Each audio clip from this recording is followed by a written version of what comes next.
Was the Monroe Doctrine a form of U.S. imperialism? Have you ever wondered how a policy from the early 19th century could shape the relationships between the United States and Latin America? The Monroe Doctrine, introduced in 1823 by President James Monroe, is at the center of this discussion. This policy declared that the United States would not tolerate further European colonization in the Americas.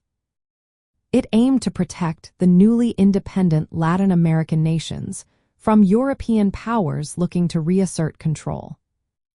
Initially, the Monroe Doctrine was welcomed by many in Latin America. It was seen as a protective measure, supporting countries that were striving for independence from Spain and Portugal. The doctrine aligned with the American principle of self-determination, giving hope to those fighting for their freedom. However, as time passed, the interpretation of the Monroe Doctrine began to shift. The United States started to use this doctrine to justify its own actions in Latin America. Instead of merely protecting these nations, the U.S. began to intervene in their affairs. This led to a perception that the Monroe Doctrine was not just a protective measure but a tool for American expansionism. Many Latin Americans began to view it as a form of imperialism, where the United States exerted control over their political and economic systems.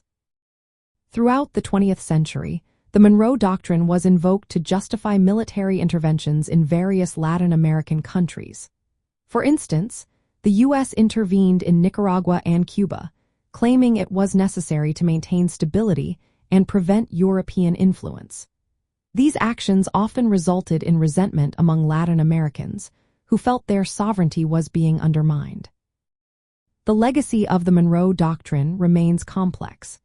While it initially represented support for independence movements, its later applications have been criticized for promoting U.S. dominance in the region. Many Latin Americans see it as a symbol of imperialism, reflecting a history of intervention that has shaped their societies.